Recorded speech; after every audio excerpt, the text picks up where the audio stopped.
ou impessoal, questões e respostas. Impessoal e povos da natureza. Parte 3. Julho de 2016.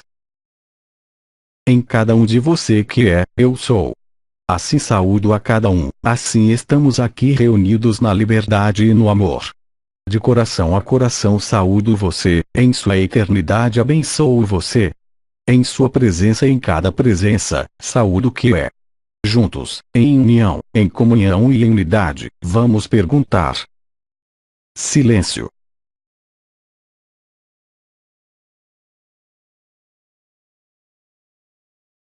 Perguntemos. Pergunta. Uma pergunta feita ontem. Pode desenvolver sobre os pilares do sacro, e aportar elementos de paz frente às mensagens falsificadas das religiões que têm satanizado a sexualidade, e a parte baixa do corpo em geral. Pode desenvolver a segunda parte. Bem-amado, o que está situado abaixo na estrutura corporal humana não é, somente, a sede da sexualidade, mas, também, é claro, a sede de tudo o que tem sido alterado e deformado. Então, enquanto você não tem a visão e entendimento do que atua no interior desta parte baixa do corpo, ele não pode ter ali liberdade nem liberação. A predação e o confinamento estão ligados à alteração destas estruturas que correspondem no plano anatômico, a uma parte chamada arcaica do cérebro, responsável pelos costumes, quaisquer que sejam, mas também, lugar e sede do poder da pessoa. Por isso, desviar o olhar do que se celebra abaixo da cintura, em qualquer nível que seja, só permite a manutenção da falsificação, o fato dele ser ocultado e não esclarecido. Portanto, privando o ser humano, não da experiência, mas do entendimento dos mecanismos íntimos que existem nele, nesses níveis mais densos, há, então, uma incapacidade para perceber, para ver, para compreender e para transcender o que se celebra. Isso foi chamado, em psicologia, as forças inconscientes passionais ou forças vitais, ou impulsos de vida. O fato de negar o que passa abaixo da cintura, que seja por castração religiosa ou por desvio da energia sexual sagrada em proveito da predação, e não do compartilhar, induz a uma incompreensão e a um mau uso do que está situado no aspecto mais profundo, mais íntimo e mais sagrado, concernindo a alquimia entre o fogo vital e o fogo vibral. A parte correspondente à pelvis, assim como o coração, privada do enlace ao espírito e privada de luz. É no seio da sombra, nomeada inconsciente ou subconsciente, que se celebra um combate invisível que se traduz, unicamente, ao nível dos comportamentos ligados ao elemento chamado, há muito tempo pelos anciães, o medo.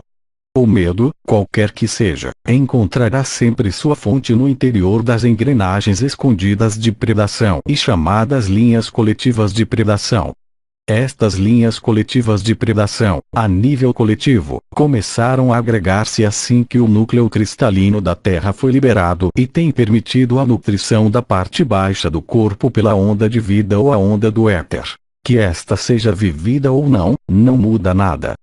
A intensificação da luz, quanto à sua presença ao mesmo tempo no vórtice da Terra como sobre a Terra, como nos ares e nas águas, permite, hoje, levantar uma parte do véu a nível da coletividade, fazendo com que o que estava escondido e ocultado, não o possa estar mais. Isso participa de um momento e de um movimento coletivo da humanidade, em resposta ao fluxo da luz e ao chamado da luz. Não obstante, a resolução e o levantamento dos véus situados a nível destes dois primeiros centros energéticos situados baixo da cintura, não deixam possibilidade de unir-se ao coração, enquanto não tenha sacrifício de si mesmo, em proveito da eternidade. Portanto, o conjunto das religiões teve, efetivamente, como toda sociedade patriarcal, um lado castrador que os amputou, literalmente, do potencial espiritual vinculado ao ato sagrado que é a sexualidade. Como talvez alguns dentre vocês o sabem, os encontros de natureza sexual se produzem, para além de seu mundo, de modo natural. Trata-se de uma relação e de um encontro que não precisa de nenhum órgão genital nem de nenhuma função de reprodução para viver o que vocês têm dificuldade de viver, enquanto os véus da ilusão os confinam em suas redes, no seio de ambos primeiros chakras. Ao nível dos mundos unificados, todo encontro poderia ser qualificado de sexual porque se traduz em uma ativação do coração, uma fusão dos espíritos e um atravessar de um como do outro, em toda a liberdade. Assim, no seio dos mundos unificados, todo encontro é êxtase, todo encontro é gozo, todo encontro não passa pelo intelecto, não passa pela carne, mas diretamente pelo espírito. O ponto de contato não é somente de coração a coração, mas bem mais, um sagrado a sagrado equivalente em vocês ao sacro a sacro ou, se preferem, relação genital. O confinamento do genital criou o confinamento a nível do que chamam karma transgeracional, ou tudo que está ligado à herança e ao DNA falsificado que se transmite de geração em geração. Enquanto não haja reconhecimento do pai-mãe, arquétipo representado por Maria e a fonte, não pode haver possibilidade de fusionar em seu andrógeno primordial, nem de fusionar-se com outro em uma relação sexual ou não, diretamente pelo coração, isso é impossível. A verdadeira relação, a verdadeira comunicação, é uma relação de coração a coração, ligado ao abandono à luz, ao sacrifício de si mesmo, à ativação da coroa radiante do coração. Não obstante, as linhas de predação inscritas em sua estrutura anatômica, qualquer que seja seu grau, se posso dizer, de liberação, não permite o pleno acesso à relação sagrada. Alguns esquemas destas relações sagradas lhes foram possíveis há alguns anos, bem antes do nascimento da onda de vida, processo de consciência chamado comunhão, união, fusão e dissolução. Hoje, neste ano 2016, as coisas são profundamente diferentes.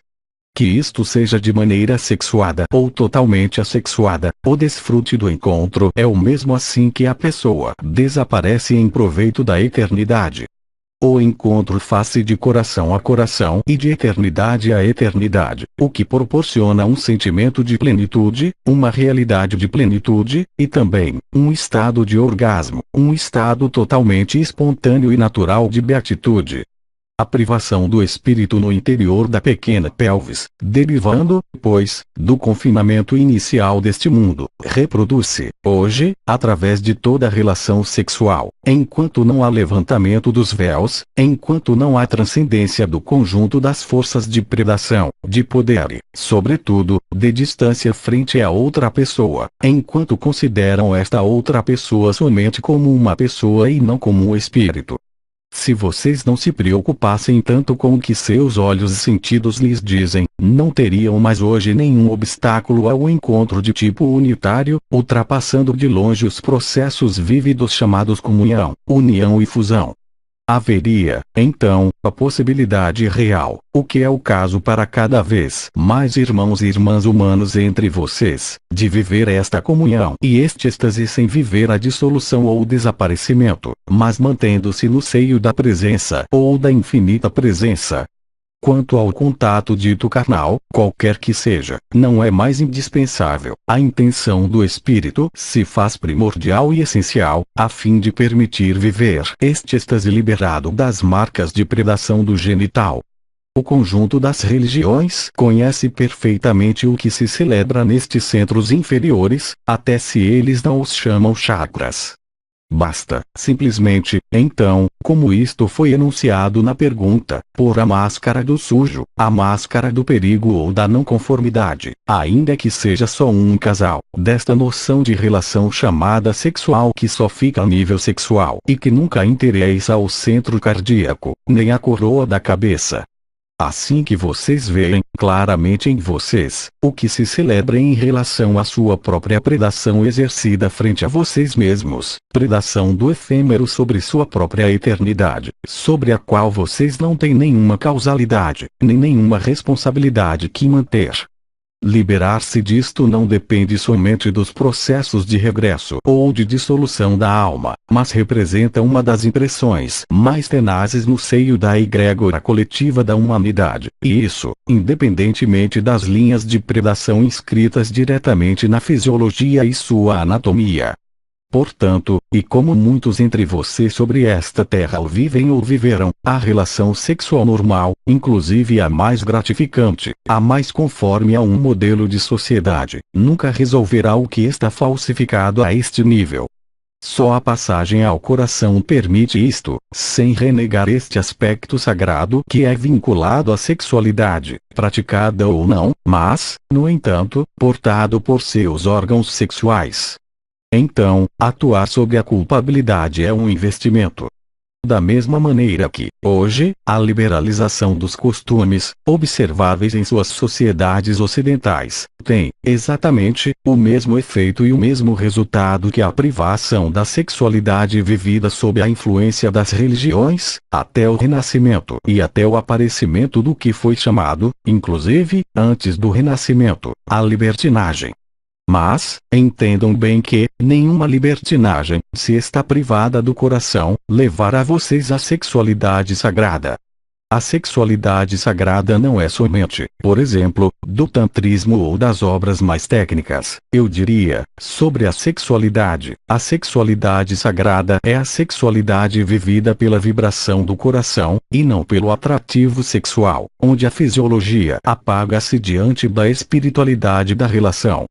O que se celebra neste momento a nível da pequena pelvis e do sacro, e, muito efetivamente, pela ativação do que não posso chamar a coroa do sacro, mas, simplesmente, o fogo sagrado que se celebra a este nível, permite equilibrar, inclusive ao nível anatômico, o que estava distorcido, o que estava falsificado e o que era culpabilizante. Resultando não no que observam como investimento, neste período da Terra onde não existem mais limites, mas, simplesmente, uma busca do prazer, pondo-se sempre sob a influência dos dois primeiros chakras e em nenhum caso sob a influência do coração. Toda relação, no sentido que o entendemos, e bem como o arcanjo Anael tinha explicado, concernindo a sua função de comunicação como arcanjo da comunicação e da relação, é uma relação dita sexual sagrada, não precisando de nenhum órgão genital nem de nenhum contato físico, o que é, o recordo, a norma no que se refere aos mundos unificados, que sejam carbonados ou que estejam para além dos mundos carbonados. Toda relação é um ato sexual que vai para além da sexualidade tal como a conhecem, e correspondendo ao que chamamos o fogo sagrado. Todo encontro de espírito a espírito no seio de nossos mundos, quaisquer que sejam as dimensões, quaisquer que sejam as formas e quaisquer que sejam as manifestações da consciência, se traduzem sempre, por um êxtase sem medida comum com o desfrute sexual, mas que se aproxima a isso pelos resultados obtidos a nível da consciência. Não obstante, a falsificação e a alteração de sua anatomia não permite atingir o coração. Só quando o sacro ativado neste fogo sagrado une o fogo do coração chamado fogo vibral e vem alimentar a alquimia que se deriva disso, e que produz o que foi chamado fogo ígneo. A reunião e a conjunção do que se celebra a nível da pelvis, com o que se celebra ao nível do peito, o que se celebra a nível da cabeça, realiza a nova triunidade expressada pela nova Eucaristia ao nível de seu peito, a união do masculino sagrado, do feminino sagrado e do andrógeno primordial, desembocando em algo que não é somente o andrógeno primordial, mas o que expliquei como o fogo ígneo. O fogo ígneo é a transformação do fogo vibral pelo impulso, não mais pela onda de vida, mas da estrutura reativada recentemente no seio de seu sacro, entre as portas que rodeiam o sacro e as portas situadas nas dobras da virilha.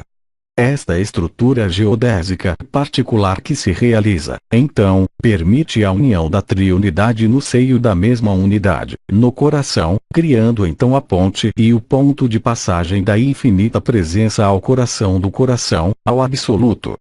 Entendam bem que não há necessidade aqui de relação sexual no sentido que entendem, já que isso está aberto qualquer que seja a idade e qualquer que seja o estado de suas funções ditas sexuais, mas interessa bem, evidentemente, ao sacro e às dobras da virilha, bem como aos dois primeiros chakras. Há, pois, transmutação e também trânsito de um fogo a outro, de um lugar a outro, traduzindo a harmonia e a retidão da relação de coração a coração, de coração em coração, aquecendo o sacro ou a pelvis, aquecendo seu coração, aquecendo sua cabeça e proporcionando o indizível da unidade vivida como estado de graça e não somente por experiências intermitentes, mas como estado permanente. Aqui está, pois, porque o conjunto das religiões se baseou em uma falsificação do ato sexual, de modo tão inconsciente. Vendo os resultados de uma sexualidade dita desenfreada e os danos realmente ocasionados nos tempos antigos por estas práticas, teve, pois, uma forma de condenação da relação, fosse do casal, das relações homossexuais, das relações fora de um marco legal. Lamentavelmente a liberação das linhas de predação entre aqueles de vocês, irmãos e irmãs humanos que permanecem encarnados, implicou uma modificação dos comportamentos sexuais importantes, e amplificada por um certo número de modificadores que fazem com que, a nível do que observam na superfície deste mundo, haja uma progressão sem medida comum, com a vontade da alma real concernente à homossexualidade, mas não afeta mais, infelizmente, que as personalidades, procurando satisfazer, por um amor deturpado, algo que nunca conseguirá ser satisfeito. E implicando, pois, a reprodução do ato, a reprodução dos colegas, de modo totalmente lúdico, não se dando conta mais do aspecto sagrado do ato sexual. A liberação ao mesmo tempo das linhas de predação coletivas, bem como a liberação de alguns dentre vocês, irmãos e irmãs humanos encarnados, como liberados viventes, permitiu desmascarar e desvelar estas alterações e estas aberrações inscritas nas sociedades medievais até o Renascimento. Silêncio.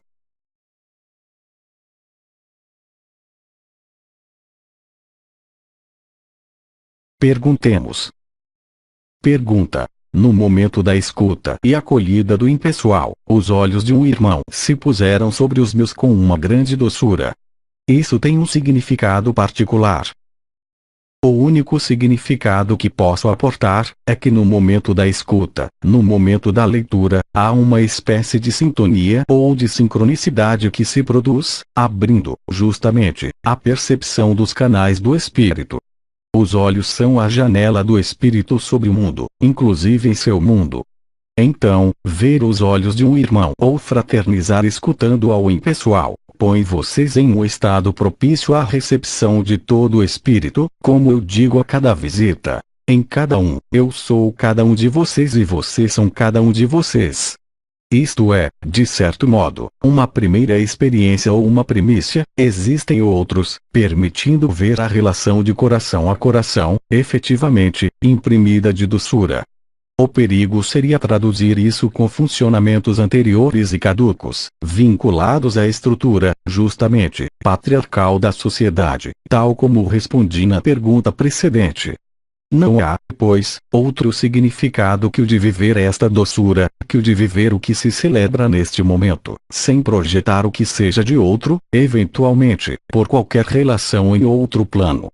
A relação mais importante é a relação de espírito a espírito ou de coração a coração, que não se estorva com nenhuma consideração útil à pessoa concernindo a um encontro situado sobre outros planos, outro que o que é vivido, isto é, de espírito a espírito.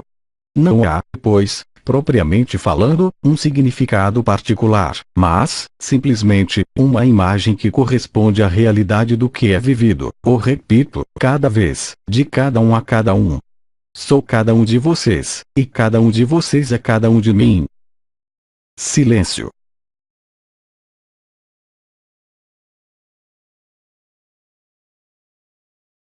Perguntemos. Pergunta. Você disse-nos: o liberado vivente come quando seu corpo reclama, quando seu espírito precisa sentir prazer alimentar. Poderia desenvolver sobre o prazer do espírito? Não estou seguro de ter dito exatamente isto, isso foi distorcido. Não há prazer, propriamente falando, alimentar, há prazer do gosto. O prazer do gosto não precisa ser reproduzido por uma multidão de garfadas ou multidão de panças cheias. Não é exatamente a mesma coisa. Não há que confundir o prazer alimentar do espírito, que corresponde a uma perfeição do gosto vivida e sentida, que não precisa, absolutamente, ingerir quantidades habituais, tal como é o caso para um não liberado. Um só pedaço basta para saciar este prazer alimentar do espírito, porque há comunhão com o alimento, e esta comunhão não precisa de predação, isto é, não precisa de repetição, não precisa aqui encher o ventre, porque o gosto fica muito mais tempo, não somente na boca, mas no espírito. Um liberado vivente é, inclusive, capaz, se o deseja e se pensa-o, de reproduzir a sensação do prazer alimentar, independentemente de todo o alimento provado. Neste momento há, ou o alimento dito prânico ou o alimento de luz. Portanto, no liberado vivente, o ventre sabe exatamente a quantidade que deve ser ingerida, que não depende de uma satisfação de uma fome, mas bem mais diretamente, de um preenchimento do ventre que dita a quantidade. Da mesma maneira que o coração decide, e de modo sinérgico, com o que decidiu o ventre, mas nunca são os costumes alimentares que decidem, porque aí há somente satisfação dos sentidos, em relação direta justamente com a predação, ou seja, de encher seu corpo não com a essência, mas com a matéria do alimento. O liberado vivente alimenta-se, antes de qualquer coisa, da essência do alimento. O alimento só vem em segundo lugar. Há, pois, possibilidade, para o liberado vivente, de procurar um verdadeiro tipo de gosto, um verdadeiro tipo de prazer, mas que não tem nada a ver com a saciedade alimentar habitual daquele que come para se alimentar, daquele que come para viver, ou para se satisfazer. Há, pois, uma modificação sensorial do gosto, do mesmo modo que há modificação sensorial do conjunto dos sentidos. Estes se tornam mais refinados, mais sutis e não precisam de quantidade, mas bem mais, de qualidade. Então, inclusive se há sobreposição, visto do exterior, entre o prazer alimentar da pessoa e o prazer alimentar do espírito, as consequências não são as mesmas, nem modo de alimentação, propriamente falando. O liberado vivente não precisa conformar-se a um horário social ou a um horário fisiológico, quando há sensação de fome, mas bem mais, quando está disponível para tocar a essência do alimento, qualquer que seja este alimento. Eu não falava realmente deste tipo de prazer alimentício, falava do que deseja o corpo e não a pessoa. No liberado vivente o corpo fala, ele não se expressa mais pelo sofrimento, não se expressa mais pelo desejo, se expressa diretamente ao nível do coração e do espírito. Assim, uma dor é vivida do mesmo modo, já que no liberado vivente não está a consciência ligada ou encravada a seu corpo. Ele é estritamente independente, estando presente a este corpo. Há, pois, a capacidade de perceber, pelo coração e pelo ventre, o que está à origem, não da dor, mas da manifestação em si mesma. A tomada de consciência da manifestação basta, ao liberado vivente, para não estar afetado por qualquer dor que seja, por mais terrível que seja, o que não é, evidentemente, o caso no seio da fisiologia ordinária, e inclusive no seio dos despertos. Silêncio.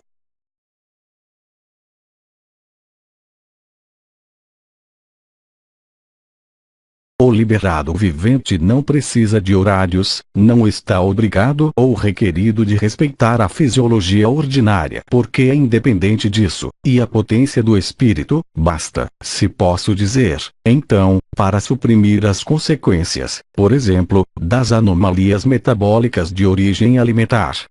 O liberado vivente absorve qualquer tipo de alimento, e não é, sobretudo, vegetariano ou vegano, porque entendeu e viveu, em sua carne e em seu espírito, que o princípio do vegetarianismo torna mais sensível, mais aberto, mas nunca permitirá liberar a ninguém. Há, pois, nestes regimes particulares, adotados por muitos de vocês, que são úteis para a subida vibratória e que são inúteis, inclusive perigosos, desde o instante que a coroa radiante do coração esteja aberta, porque neste momento a fisiologia, como eu disse, não é mais a mesma. A regulação da fisiologia do açúcar, a regulação da fisiologia da digestão dos cereais, quaisquer que sejam, bem como dos alimentos cárneos, não é mais de todo a mesma. Em resumo, isso quer dizer que o alimento cárneo, inclusive se não é um animal voador, como o tinha dito faz muito tempo o comandante dos anciães, não molesta em nada aquele que se entrega a isso, contrariamente àquele que não é desperto ou liberado. O espírito manda, inclusive, ao nível do ventre. A fisiologia torna-se profundamente diferente. Isso foi explicado por aquele que se chamou Bidi. O arcanjo Anaeus havia falado também de alimentação durante os casamentos celestes. O comandante dos anciães havia atraído sua atenção sobre as virtudes do jejum, permitindo não somente elevar as vibrações, mas clarificar em você seu posicionamento, clarificar em vocês o que são, a fim de não serem mais alterados pela predação alimentar. Porque comer não é somente um ato de sobrevivência, mas, contemplado desde o ponto de vista de onde estamos, é também um ato de predação. Em 3D unificado, a nutrição não passa pela esfera digestiva, ainda que o trato digestivo exista. A nutrição faz-se diretamente desde o prana, desde a luz adamantina e desde o espírito, inclusive, se existe no seio de alguns povos, como foi o caso para os povos intraterrestres delfinoides, refeições qualificadas de rituais, celebrando, de certo modo, a união à natureza, mas não necessidades fisiológicas neste tipo de refeição. É neste sentido que o comandante havia dito a vocês, assim como Anael, que ao limite vocês não necessitariam mais comer. Só a predação que existe no seio dos 2 primeiros chakras convida vocês a comer e convida a atenuar os déficits, quaisquer que sejam a nível metabólico. Mas, como sabem, existem riscos de excesso, de desmetabolia e de anomalias relacionadas diretamente ao que ingerem. Isso nunca pode ser o caso para o liberado vivente, já que o espírito circula no interior de seu sangue. Não há mais somente uma alma que é transportada no sangue, mas o espírito que passa neste sangue, na hemoglobina, e que vai alimentar, não somente de oxigênio as células, mas diretamente de luz vibral. O alimento nunca poderá aportar isso, ainda que fosse o mais são, o mais seleto e o mais natural possível. Se vocês estão atentos, liberados ou não liberados, comprovam, para numerosos de vocês, se não a imensa maioria, os efeitos diretos dos alimentos. Não falo aqui de alergias, mas falo do efeito imediato que se produz em sua consciência, se estão atentos a isso, segundo o alimento que absorvem. Não só sobre sua consciência, mas também sobre a sensação de seu ventre, se manifestando, ou bem em forma de leveza, de peso, ou de digestão difíceis, traduzindo-se em dores sobre a porta-atração ou a porta-visão, ou também sobre a porta-ódio. Se vocês percebem isso no momento de uma refeição, isso significa que se alimentam através da predação e não através do espírito, e isso independentemente de todo o prazer. É neste sentido que os jejuns preconizados pelo comandante dos anciães permitiram vocês, talvez, se o fizeram, verificar por vocês mesmos o que acabo de enunciar e, de ver, diretamente, pelo que lhes diz seu corpo, o efeito do alimento em vocês. Isso, é claro, não prejudica em nada uma alergia eventual ou intolerância alimentar clássica ou habitual. O alimento responde-lhe, seu corpo responde-lhe, seu coração diz-lhe sim ou não. Cabe a vocês ver o que escolhem, o prazer alimentar ou o prazer do espírito. O prazer do espírito não priva vocês dos alimentos, mas os fazem tocar a essência do alimento, ou a quintessência do alimento, ou seja, sua força prânica, sua essência e sua função, não a nível fisiológico, mas sua função espiritual. Silêncio.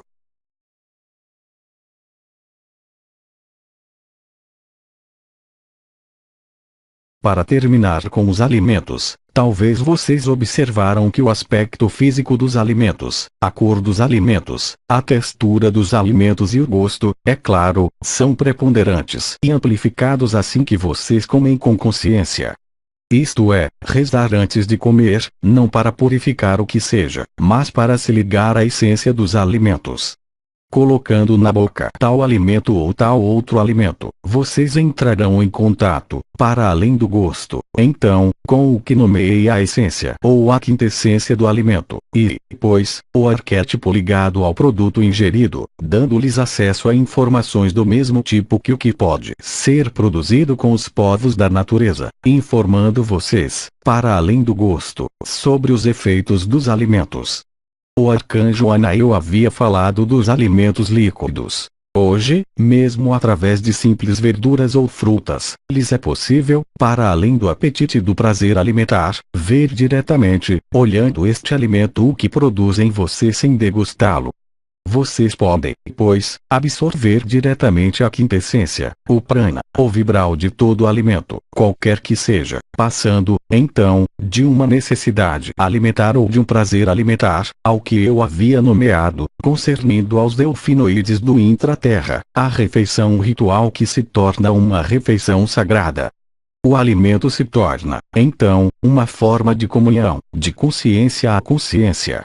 O alimento não é mais, somente, o que vai permitir-lhe suprir as necessidades de seu corpo, mas torna-se a própria alquimia da relação. Não há diferença entre o tomate e o coração humano. Assim que vocês portam este novo olhar sobre o alimento, vocês comprovarão, também, que uma simples folha de alface comunica-se com vocês, até sem a comer. Silêncio.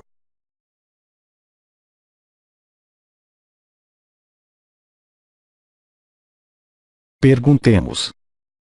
Pergunta. Desde há muito tempo acompanha-me uma luz azul muito luminosa à minha esquerda. Quem é? Esta luz está em relação com minha linhagem. Bem-amada, através de sua pergunta, não posso dizer a você o que é. A luz azul presente à sua esquerda situa-se a nível de seus olhos abertos, de seus olhos fechados. Vê esta luz longe de você ou para perto de você? Porque, efetivamente, com os olhos abertos ou com os olhos fechados, lhes é possível perceber as 12 estrelas, não ao redor da cabeça, mas diante de seu olhar, uma ou outra, algumas ou o conjunto.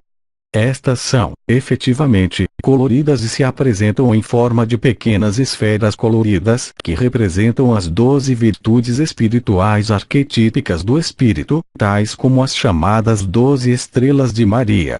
Isso é lógico, e assim, quando você me diz perceber uma luz azul que a acompanha, é, simplesmente, uma das virtudes espirituais ativas que você vê ou é realmente uma presença. Há uma grande diferença, e, então, te darei minha resposta deste modo. Quando há presença, não há somente visão, há comunhão, há intercâmbio, e há desdobramento de uma forma, isso nunca permanece sob a forma de uma luz redonda ou cintilante. A forma deve ser revelada e desvelar-se a você. O que não é o caso, certamente, se você percebe, simplesmente, uma das 12 virtudes espirituais em forma de luz, a acompanhando do lado esquerdo, mas permanecendo muito próximo de sua cabeça. Então, espero que através destes elementos, a resposta lhe seja aportada, mas não conte com ninguém mais que você mesma para saber o que é esta presença. Só posso dar-lhe os elementos que permitem diferenciar ambos os casos de figura, mas cabe a você entrar em comunhão ou em relação com esta luz. Ou bem se desenrola e é percebida como uma presença a seu lado, a nível de seus campos áuricos, ou bem persiste, simplesmente, uma luz que não dá nenhuma percepção ou sensação a nível do corpo. Nestes casos se trata de uma das 12 potencialidades espirituais, uma das estrelas, função estrela ativada a nível do que você pode ver. Silêncio.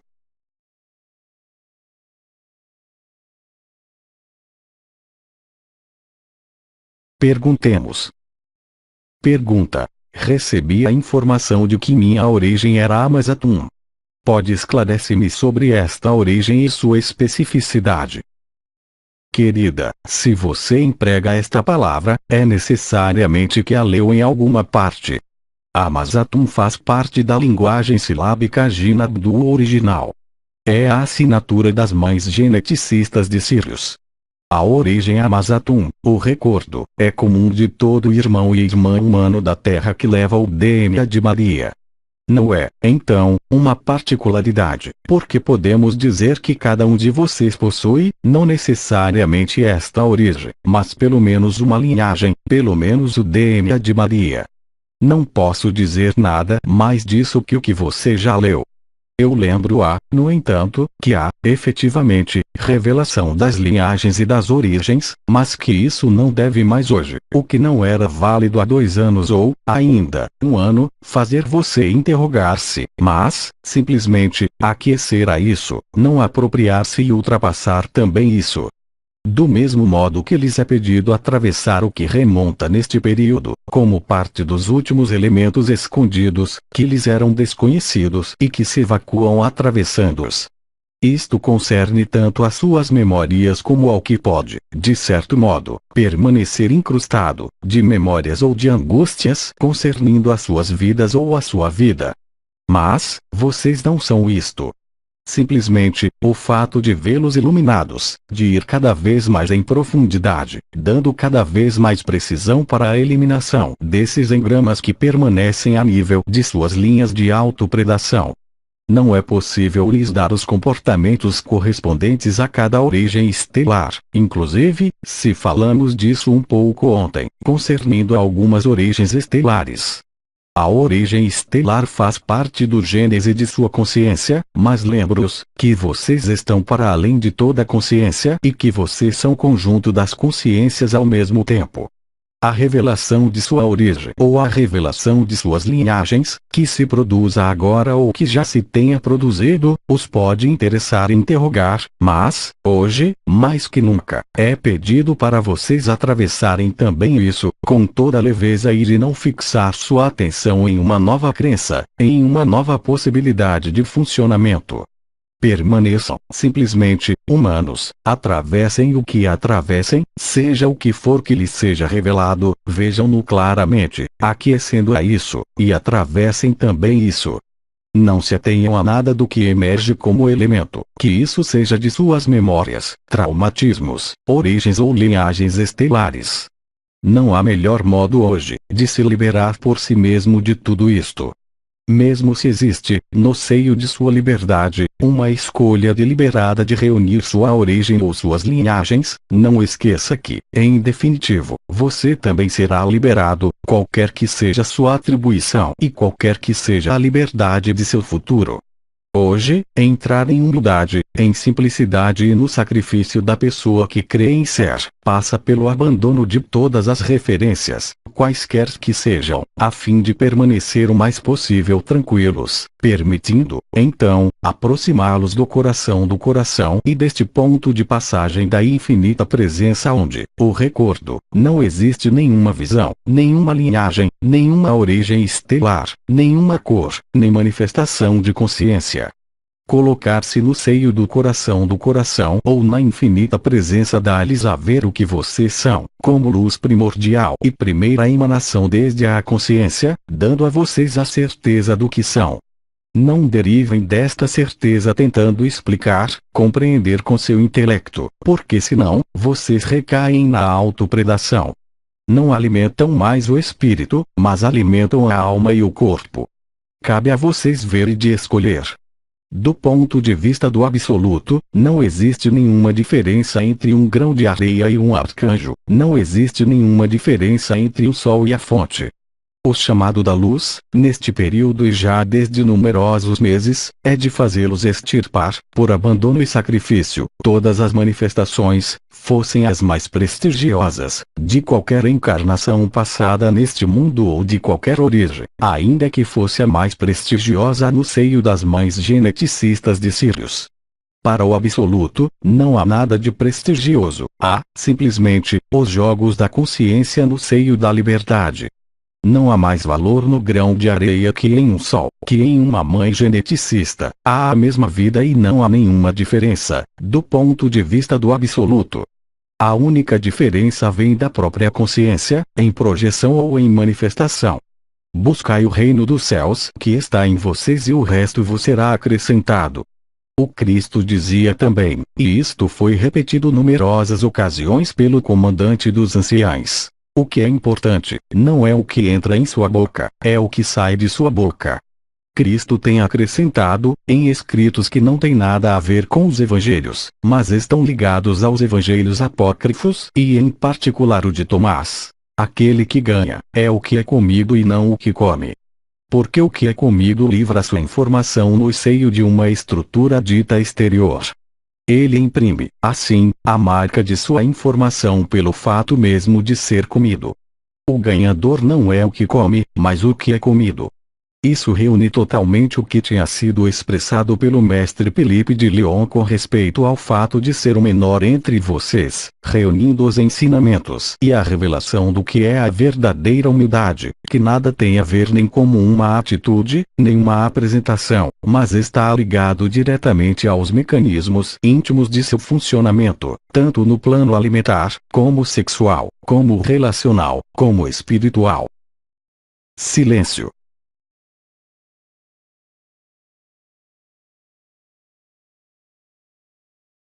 Perguntemos.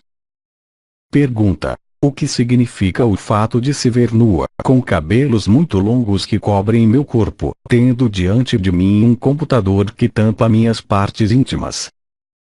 Não estou seguro de ter entendido o que foi dito. Pode repetir? Silêncio.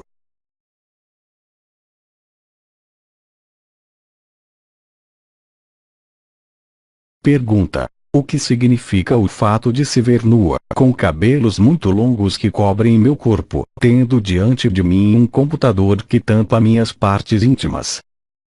Não entendo. Tenho escutado perfeitamente cada palavra desta frase, mas não compreendo. É uma visão, é um sonho. O que significa ver esta imagem? Não há, segundo as palavras escritas, nenhum símbolo. Não tenho, assim, possibilidade de explicar o que seja com respeito a esta pergunta, porque não compreendo o que é visto, em que circunstância isso é visto. É à noite, em sonho, é em meditação, é de modo inopinado? Os únicos elementos que podemos reter são os cabelos, que cobrem muitas coisas e não somente a cabeça, um computador com uma tela meio escondido, da mesma maneira que os cabelos escondem o corpo. O que posso dizer, simplesmente, a este irmão ou irmã, bem-amado, é: o que você tem ainda que esconder? Isso é exatamente o oposto de ter imagens, por exemplo, de alguém que se apresentaria a vocês pelo olhar, como na pergunta precedente com os olhos, ou nu. O corpo coberto de cabelos, o mesmo que uma tela de computador meio escondido, só pode significar que há elementos, em si como por fora de si, que não têm sido vistos ou que se negam a ser vistos. Silêncio.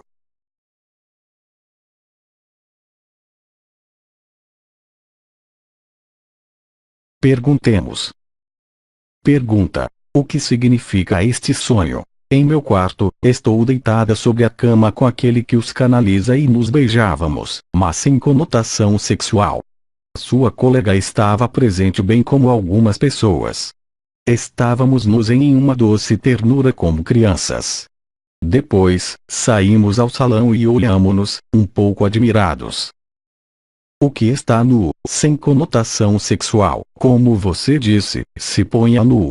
Não há mais ninguém no sentido de personalidade, a verdade do espírito, como no que expliquei em relação ao olhar de outro irmão. A nudez, aqui, não é sexual nem enferma, corresponde ao fato de despojar-se. Há, então, uma comunhão que se faz, não por estes corpos nus, mas como o expressou, pela ternura de coração a coração. Trata-se de uma forma de comunhão situada a nível da alma ou do espírito. Ainda que os corpos estejam déspidos, e, apesar de tudo, há que se dizer, muito raro ver um espírito tal como é, em sonho. Ou mais frequentemente, aparece, no seio de seus sonhos, inclusive se são simbólicos ou anunciadores, do que quer que seja, os elementos materiais que lhe são conhecidos. Portanto, a nudez, para a pessoa, corresponde ao aspecto vergonhoso que tem que esconder. Para o espírito, esta nudez não é a nudez da pessoa, mas a nudez da personalidade, que não tem nada mais a esconder. E, pois, uma atmosfera de comunhão real, não tendo nada a ver, efetivamente, com o lado carnal nem com qualquer relação ao que se situa ao nível da personalidade, mas uma relação ou uma ressonância de almas, ou, então, uma comunhão de espíritos. O cérebro, em sonho, particularmente, só pode devolver-lhes imagens, mesmo se isso é simbólico, em relação, ou mais frequentemente, com elementos materiais, neste caso os corpos. Mas não se trata de corpo. O olhar dos outros, no momento em que vocês saem deste quarto para entrar no salão, é só o olhar interrogativo daquele que não vê para além da carne. Isto reúne em parte o que expliquei concernendo a sexualidade e as religiões. Aquele que está ao outro lado do íntimo, isto é, aquele que não está no quarto, mas no salão, está fora do íntimo. Não vendo o íntimo, parece estar incomodado por estes corpos nus. Aquele que penetrou o seu íntimo, isto é, o quarto, se despoja. Não em uma ideia precisa, qualquer, de relação carnal, mas, bem mais, para se mostrar tal como são para além da pessoa, ou seja, na liberdade do espírito ou da alma voltada para o espírito. Da mesma maneira que evoquei o que muitos de vocês viveram a partir dos anos 2010, concernendo as comunhões e as fusões que se produziam sem contato físico algum, por sonho ou de modo real pela noite, não tem nada que ver com uma conotação carnal ou sexual. Trata-se de um contato de alma a alma, ou de espírito a espírito, ou também, de espírito a alma, ou de alma a espírito, não concernendo em nada a pessoa, transcendendo, justamente, os limites da carne. O olhar do outro só pode ser desconcertante se não viveu a mesma intimidade de espírito ou de alma no quarto.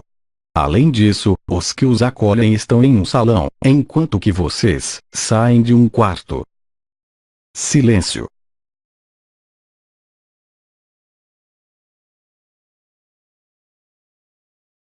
Perguntemos. Pergunta. No momento de um problema de saúde, vários dias seguidos, pensei afogar-me ao primeiro fôlego da manhã, não podia respirar mais. O que é? Vou obrigar-me a respirar? Querida e bem-aventurada, esteve a ponto de viver seu último fôlego, e, então, da liberdade.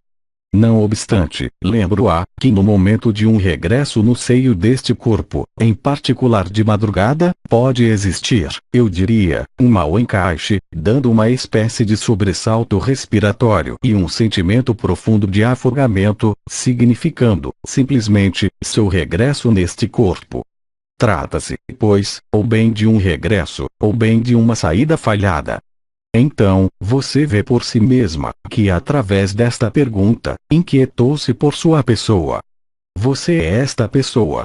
Que isso seja ligado a seu último fôlego, que isso seja ligado à sua volta no seio da pessoa, isso não concerne a você. Através de sua pergunta pode ver por você mesma, certa forma de apego à sua identidade e à sua pessoa. Deve ter havido ali angústia. O fato de faltar o fôlego não está ligado, unicamente, ao último fôlego ou ao regresso, mas, também, ao sentimento de ser privado de sua liberdade original. O sopro, não é somente a respiração, é também o verbo, o sopro de vida, o sopro do espírito. O sopro é o que anima a vida do corpo, como a vida do espírito. Em um caso, trata-se do sopro respiratório, no outro caso trata-se do sopro do espírito chamado, de diferentes modos, o espírito do sol, o coro dos anjos, o verbo criador, o impulso do Cristo. Cabe a você definir como se sentia depois. Tal como a pergunta foi colocada, houve angústia.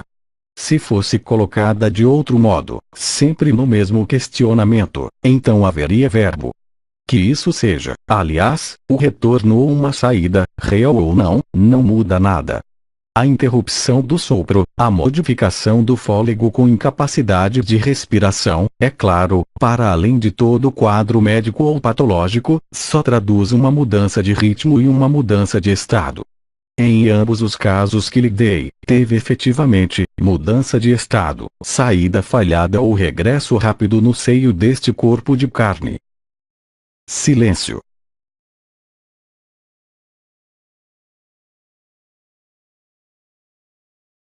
Perguntemos. Pergunta: você pode esclarecer-me este sonho? Estou em um lugar onde sou a única a estar viva. As árvores estão queimadas, há fumaça por todas as partes, e, a meus pés, um grande crocodilo carbonizado.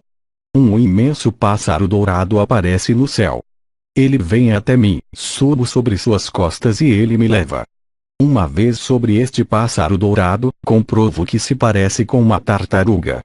Querida, isto anuncia sua própria ressurreição que vem após o que o comandante, de modo humorístico, tinha nomeado planeta grelha final, ou seja, a transformação do Sol em gigante vermelho, reabsorvendo o Mercúrio e liberando a totalidade dos corpos de existência que ali estavam, ainda, confinados. Isso introduz, pela irradiação emitida, uma destruição e uma carbonização do conjunto das carnes presentes na superfície da Terra.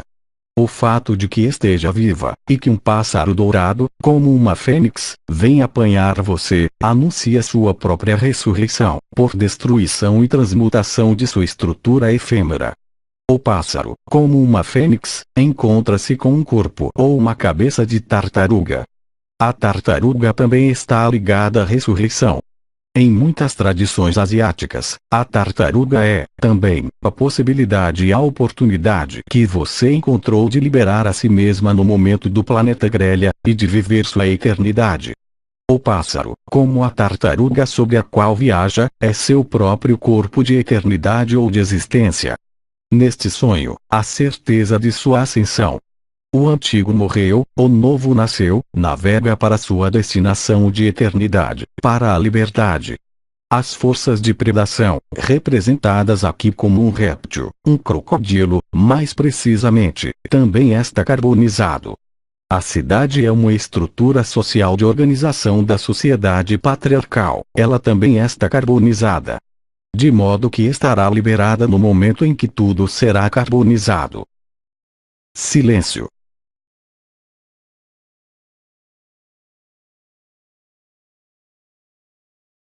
Perguntemos.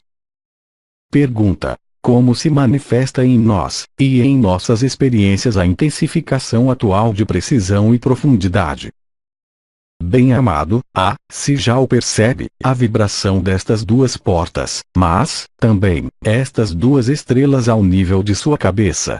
Porte sua consciência sobre sua cabeça, porte sua consciência sobre sua pequena pelvis, para ver se percebe qualquer elemento que seja, nestas três zonas. Dobra da virilha esquerda, dobra da virilha direita, atrás e na frente da cabeça em transversal. Como você o constatou, a clareza está situada à esquerda, a nível da estrela, a profundidade está situada atrás e à direita. Do mesmo modo, a precisão, que está situada como estrela à direita, se encontra de novo no nível da dobra da virilha, profundidade também. Há, então, uma alquimia que se produz, real e concreta entre as estrelas e as portas. As vibrações, se você as percebe, tornam-se muito físicas, em particular ao nível das dobras da virilha. Se você não percebe nenhuma vibração, você comprovará, simplesmente, a nível de sua consciência ordinária, que o que não foi resolvido no seio da pessoa volta à sua consciência. Nada pode ficar escondido. A luz, em sua presença cada vez mais intensa, vem iluminar o que não tinha sido visto, de maneira consciente ou inconsciente não muda nada. Isso pode passar, então, por uma reminiscência ou um recrudescimento do que parecia ter sido superado e transcendido. Lembre-se que não há culpabilidade a ter, mas, simplesmente, aquecer e ver o que remonta sobre a tela de sua consciência, se isso se produz. Isso é, também, pela precisão e a profundidade, e a clareza, uma capacidade nova para ver os meandros de todo comportamento, de toda relação, desprovida de todo julgamento frente a si mesmo, ou frente ao outro, mas dando-lhe a ver, com mais detalhes, se posso dizer, as emoções que são engendradas, as atividades mentais que são engendradas, e as atitudes de defesa ou o reflexo de defesa frente a estes elementos. As modificações não são somente de ordem vibratória, como acabo de dizê-lo, concernem também a seu comportamento habitual e a seu modo de posicionar-se e de reagir no seio de sua vida ordinária.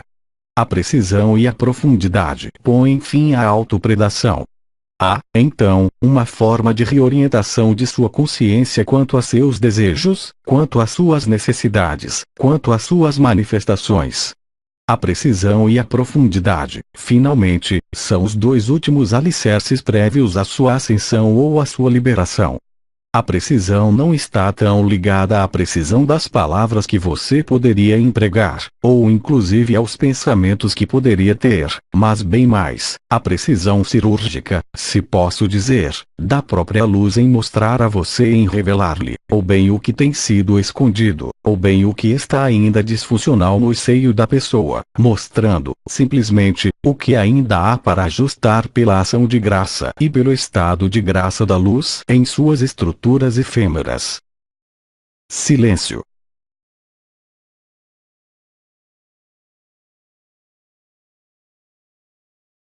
Perguntemos. Pergunta. As ondinas se manifestam por numerosos e pequenos círculos na água e que aumentam. Do próprio fato da forma das ondinas, a manifestação habitual de sua presença na água são, efetivamente, estes círculos que parecem se ampliar como se tivessem atirado uma pedra na água. A forma aerodinâmica, se posso dizer, das ondinas, e seu mecanismo de deslocação no seio de seu elemento aquático, ou aéreo para algumas ondinas, é diretamente responsável pelo que você observa na superfície da água. Independentemente, pois, de qualquer pedra atirada, de qualquer corrente, se trata simplesmente, efetivamente, dos movimentos das ondinas debaixo d'água. Silêncio.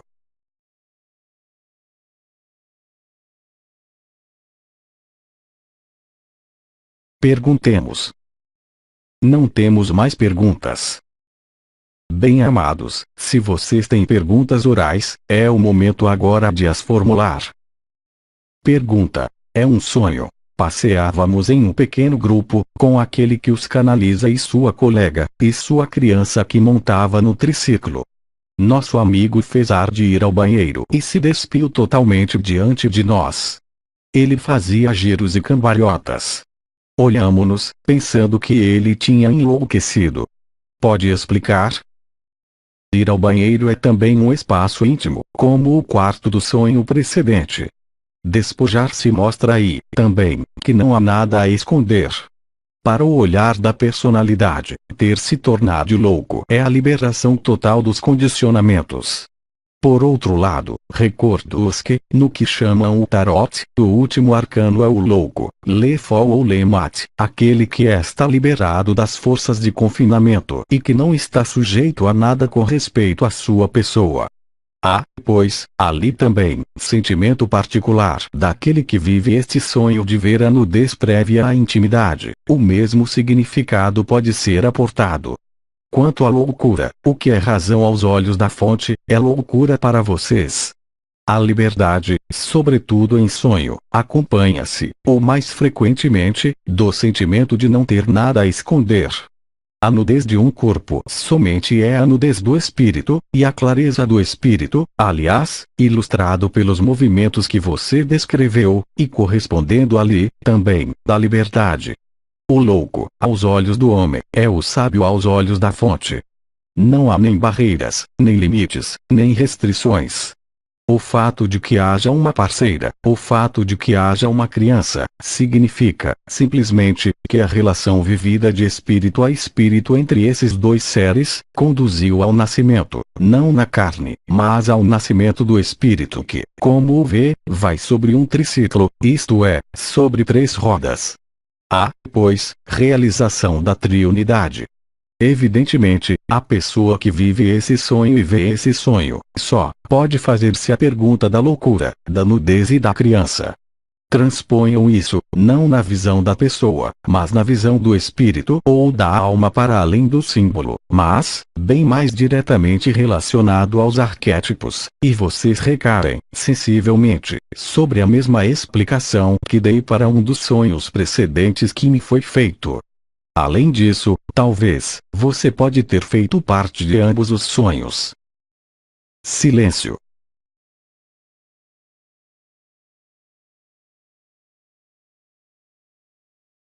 Outra pergunta de um irmão ou de uma irmã presente. Pergunta: eu dei a uma amiga o protocolo de liberação das memórias, as fontes do Sena. Dado por Ramatan. Silêncio.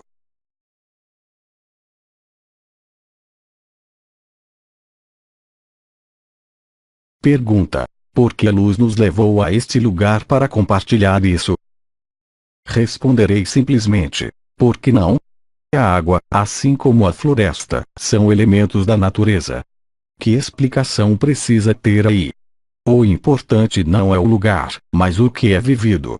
Será sempre a pessoa quem busca o sentido simbólico de tal lugar ou tal outro lugar. Não sei, além disso, quais são as circunstâncias deste encontro. Era imprevista, foi programada? Não se entende bem o que foi expresso. Talvez, a reunião foi fortuita, a reunião foi programada? Talvez, o encontro foi fortuito, o encontro foi programado? Antes de responder. Pergunta: o encontro foi programado, mas não o lugar. Quem decidiu estar à beira deste rio? Foram vocês quem se deslocaram para ficar próximos deste rio. Pergunta: é como se tivéssemos sido conduzidas à beira deste rio, não foi planejado. A água que flui, como isto foi vivido por muitos de vocês, a água que flui e que se derrama, a água doce, como a água do mar que flui e reflui, tem o mesmo significado. É quando há necessidade de ser lavado, o momento em que há necessidade de ser liberado de algumas engrenagens memoriais tocando, essencialmente, o emocional. A água é o elemento purificador e pacificador. O que quer saber de particular, já que você mesma diz ter sido guiada a este lugar?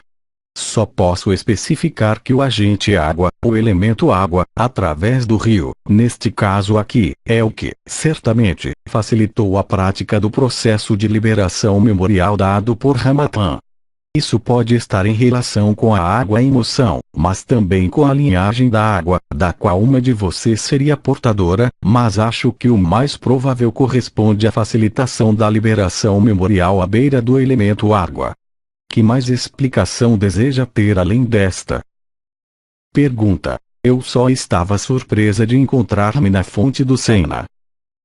Isso corresponde, exatamente, ao que digo em relação ao papel da água que circula entre duas margens. É um elemento que facilita a eliminação das memórias. A água que circula permite lavar, limpar, purificar. Perto da água que circula, em particular a água doce, existem correntes e fluxos particulares de energia que são induzidos, justamente, pelo derrame da água. Isso os remete, efetivamente, para além do protocolo praticado, a uma pacificação das emoções enterradas, a uma pacificação dos sofrimentos vividos no passado e inscritos nas memórias memoriais, ou mais frequentemente, na parte inferior do corpo. A surpresa, não há uma, porque assim que a abandonou a luz, as coisas produzem-se naturalmente. O que pode dar um elemento de surpresa, em um primeiro momento, só está aí, e só está destinado a lhe mostrar que a fluidez da unidade se põe em movimento. A partir do instante em que você vai em direção à luz, a luz vai em sua direção.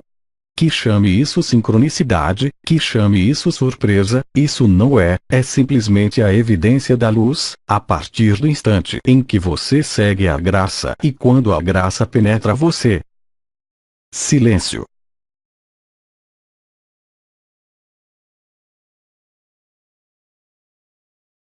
Perguntemos. Pergunta: escuto, desde os anos 80, um som agudo, cristalino e bilateral, sempre idêntico em si mesmo. Mais recentemente, outro som acrescentou-se a meu ouvido direito, um pouco mais grave. O que são estes sons e por que nunca mudam de tonalidade?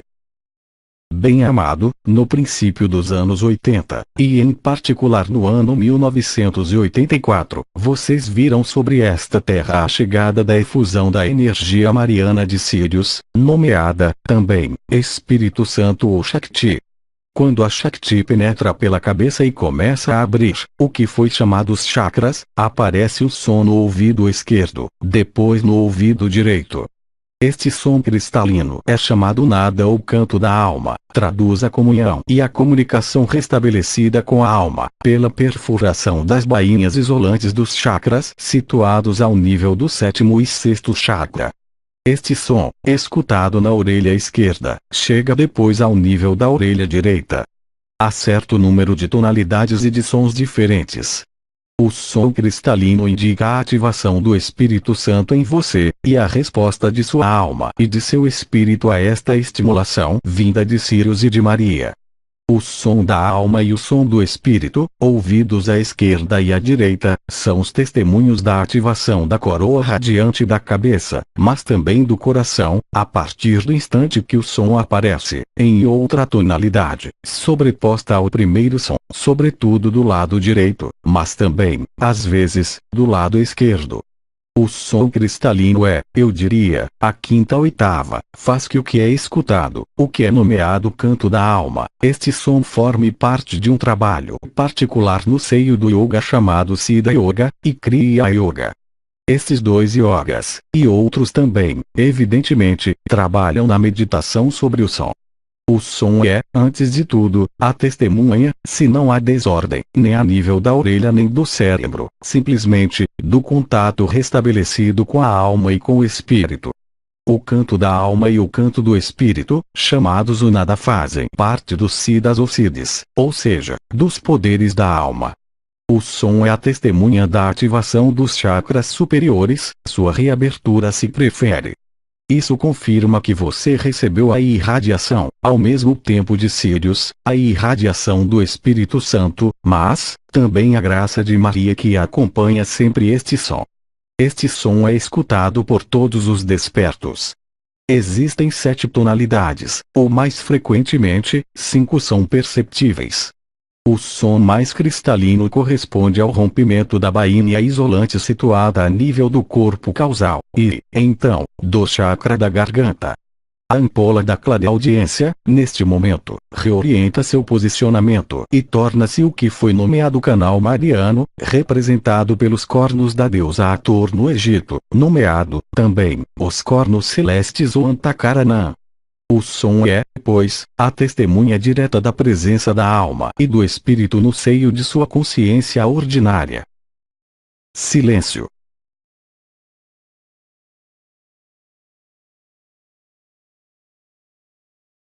Perguntemos. Pergunta: o que significa o fato de não poder apoiar-se em nenhum sonho? Isso significa que você está liberado dos sonhos. O sonho é uma consciência particular. A consciência turiya, a consciência, nunca se carrega de sonhos. O sonho permite, à personalidade, encontrar, se posso dizer, os marcadores de sua alma. A ausência de sonhos, ou, em todo caso, de lembranças de sonho, prova simplesmente a liberdade em relação a seus próprios sonhos. Não há, então, que procurar fatores prejudiciais, mas bem mais, entender que não precisa viver isso para ser o que você é. Existem, aliás, numerosos sonhos.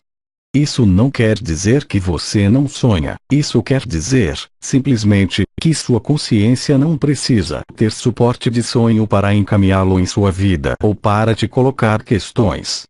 O liberado vivente nunca sonha, ou, quase nunca, ele não precisa. Ele não precisa de símbolos, não precisa de imagens, não precisa de explicações. Assim, a ausência de sonhos, ou, em todo caso, de reminiscência de sonhos, não é a prova de que algo vai mal, mas, bem ao contrário, tudo vai bem. Silêncio.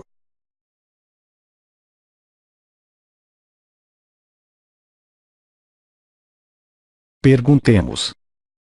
Pergunta. O protocolo de Ramatã de liberação das memórias, bem como o protocolo da bênção, dado ultimamente, pode ser uma ajuda para liberar e separar as linhas de predação pessoais situadas ao redor da esfera pélvica. O protocolo de liberação memorial de Ramatã abre os níveis mais profundos do ser, permitindo ver e atravessar o que tem que ser visto. É neste sentido que foi chamado protocolo de liberação memorial. O protocolo de bênção, quanto a ele, é um pouco diferente. Pode vir a completar o protocolo de liberação memorial. Não obstante, este protocolo de liberação memorial não foi feito para tratar tal ou tal coisa, mas permite liberar realmente as memórias, de vê-las, e de atravessá-las. Não é você quem decide, nem o que o faz, o que vai ser liberado.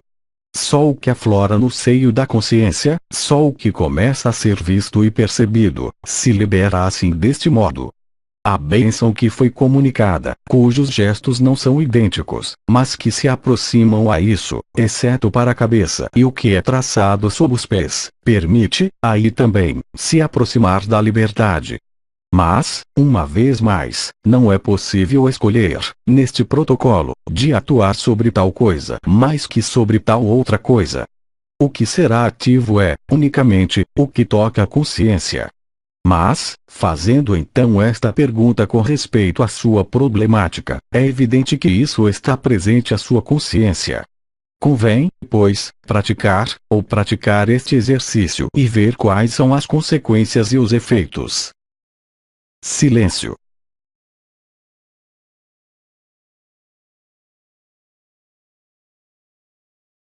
Pergunta. Quando permanece o som das orelhas, sempre o mesmo, o que é? Querida, quando falei de 5 tonalidades, nunca disse que tinha que passar pelas 5 tonalidades. A fixidez do som traduz, simplesmente, a imobilidade da alma ou do espírito, o que é um ponto bem mais agradável. O som pode ser o mesmo em muitos de vocês, desde dezenas de anos. Em alguns, poderia subir em intensidade ou em frequência, tornar-se cada vez mais agudo. Poderia chegar até o coro dos anjos, ali onde cantam milhares de anjos e tocam instrumentos musicais de cordas, violinos e violoncelos aos milhares, os instrumentos que mais se aproximam a nível de sua humanidade. Nem a fixidez, nem a adição de outro som, indica outra coisa que o que eu disse. A abertura à alma e a abertura ao espírito, testemunhas e marcadores da ativação do poder, ditos, da alma ou do espírito. Este som é perfeitamente conhecido em diversos yogas e nos escritos que falam de chakras, desde há muito tempo.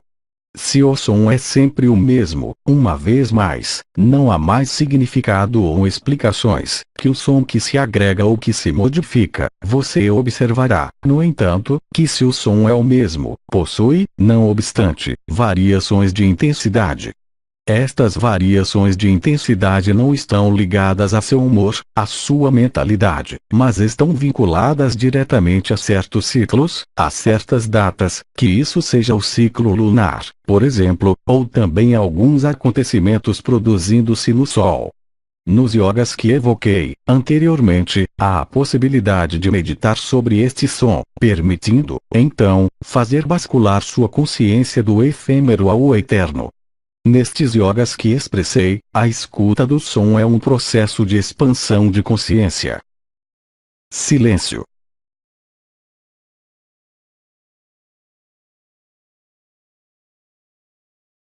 Perguntemos.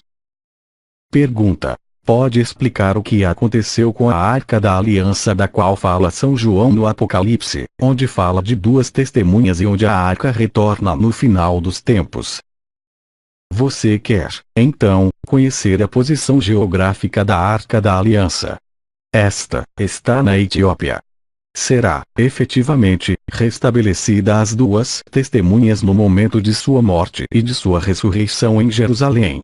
A Arca da Aliança é uma forma de condensador, que ninguém pode ver nem tocar. Trata-se de uma arma terrível.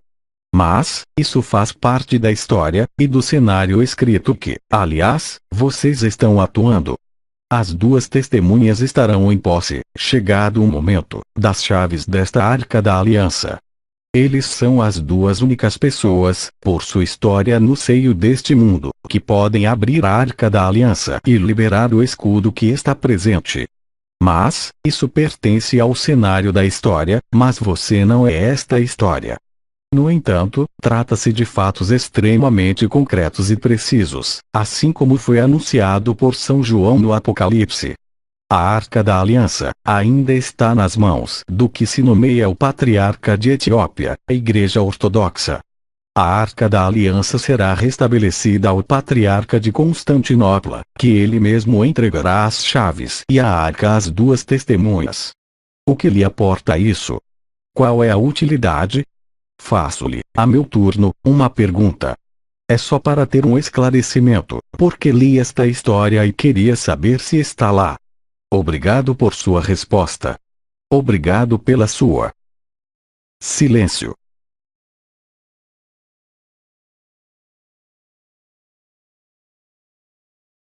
Perguntemos. Nós agradecemos, não temos mais perguntas. Em cada um de você, deposito a graça. Em cada um de nós, se deposita o amor.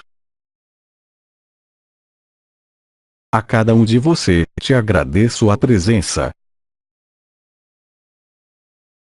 Paz a você, e paz em cada um.